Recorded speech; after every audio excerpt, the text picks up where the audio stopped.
Menarik hari ini berseliweran di beranda saya cerita tentang Nyai Nikmir yang disambangin polisi sejak jam 3 pagi.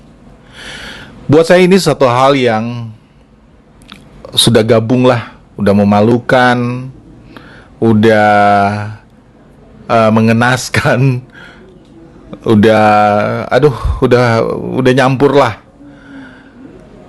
Yang saya bingungkan, sebagai warga negara yang baik, kita diajarkan untuk mematuhi, mentaati.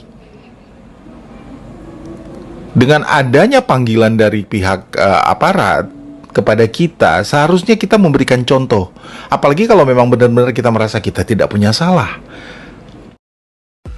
Halo Sobat Fakta, Bang Pin ketemu lagi dengan Bang Pin yang terus mengabarkan fakta viral seputar selebritas tanah air yang terus saja bikin berita. Dan dengan berita mereka tetap eksis di ranah media. Insiden pemanggilan dan penjemputan paksa Nikita Mirzani malam hari oleh Polres Serang, Banten menarik beberapa pengamat selebritis termasuk Ricky Lumintang. Di situ memang Nikita Mirzani seakan-akan melawan pihak polisi dan tidak mau dipanggil dan dijemput paksa. Padahal sebelumnya sudah ada beberapa panggilan yang masuk kepada Nikita Mirzani, tetapi Nikita Mirzani mangkir. Alasannya karena dia belum menjadi tersangka dan pemanggilannya masih dalam hal saksi. Hal ini pun menjadi sorotan banyak para pakar yang mengatakan bahwa seharusnya sebagai anggota warga negara yang baik, ketika dipanggil polisi harus datang dan bukannya malah memviralkan polisi yang datang.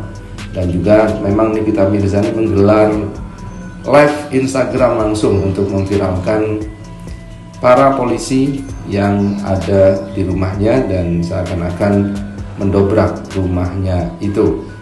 Itulah yang tidak disepakati oleh Ricky Lumintang soal Nikita Mirzani. Ataupun hanya sebagai saksi.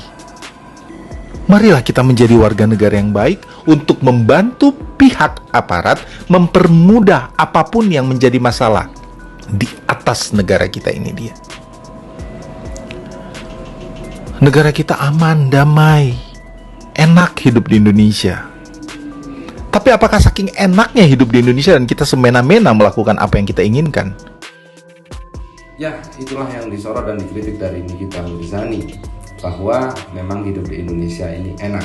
Secara hukum mungkin bisa enak karena bisa negosiasi dan macam-macam, tetapi kenapa kok tidak taat hukum? Dan masalah undang-undang ITE memang ada mediasi terlebih dahulu seharusnya. Ricky Lumintang memang sejak lama mengkritik Nikita Mirzani yang sering bicara vulgar di media sosialnya. Banyak video-video TikTok dari Ricky Lumintang yang menyerang Nikita Mirzani. Tidak hanya soal ini, tetapi banyak sekali Ricky Lumintang mengomentari dan berada dalam jalur konfrontasi dengan Nikita Mirzani. Tentu tidak. Pikirkan baik-baik. Sebagai warga negara, marilah kita bersyukur bahwa kita hidup di Indonesia dengan segala yang berkelimpahan yang kita miliki. Kedua, mengenai aparat.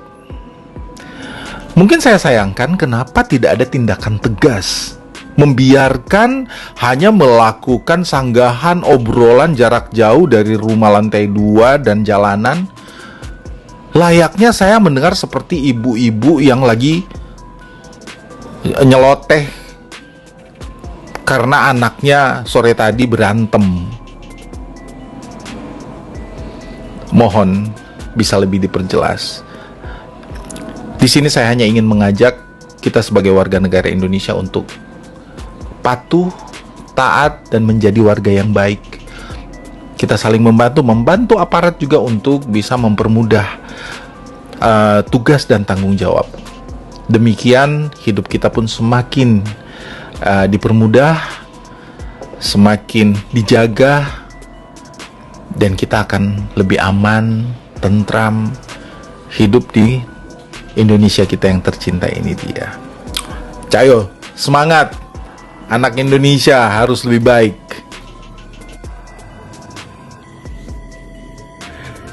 Netizen ada yang nanya tuh, sadar nggak kalau selama ini udah ngebully artis besar, selebriti besar?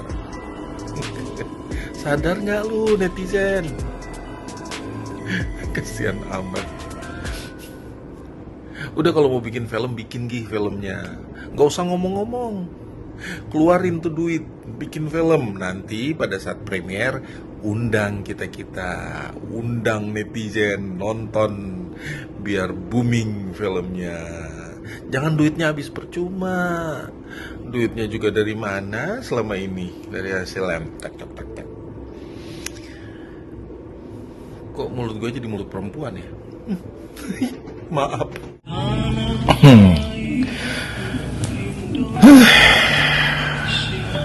Kasus terus. Paris Fashion Week tidak bisa di-compare dengan Paris Fashion Show. Itu benar. Cuman nggak perlu dinyinyirin, bisa nggak sih kita koreksi secara positif? Kalaupun ada kesalahan penyampaian, ada di beberapa VT yang saya lihat mereka memang menyampaikan itu Paris Fashion Show, bukan Paris Fashion Week, tetapi bertepatan dengan diadakannya Paris Fashion Week. Kehadiran di Paris dihubung-hubungkan dengan Paris Fashion Week, saya kira nggak ada masalah. Pada saat mereka mengadakan, mereka tetap di Paris Fashion Show, dengan pasti ada perbedaan pelaksanaan. Intinya kita positive thinking aja lah. Kalau ada salah pengucapan, manusiawi. Dan yang lebih inti lagi, pelaksanaan Paris Fashion Show dengan mengusung, dengan memboyong beberapa produk yang dari Indonesia dan diadakan di kota Paris, itu sudah sebuah prestasi. Itu sebuah upaya yang dilakukan oleh pemerintah, didukung oleh pemerintah dan beberapa brand lokal untuk mengadakan satu event yang bisa dibilang walaupun sederhana, tapi sudah dilakukan di satu tempat yang bisa dikatakan ya buat sebagian orang agak mustahil lah untuk ke sana, walaupun dia sudah desainer atau apa lokal mungkin masih berpikir beberapa kali untuk melakukan sesuatu di sana. Kembali lagi kita positive thinking, maju terus produk Indonesia, produk lokal yang dibawa ke Eropa, diperkenalkan sejauh mana bisa terkenal, sejauh mana bisa diterima. Kita kembalikan kepada kebutuhan masyarakat, kebutuhan konsumen. Saya kira kita positive thinking, hanya itu saja. Nggak usah nyinyir, nggak capek. Intinya Mbak yang cantik, Mbak yang baik, sebagai warga negara Indonesia, mari kita sama-sama membangun Indonesia. Kita sama-sama saling mendukung, saling bantu-membantu buat Indonesia yang lebih baik nantinya.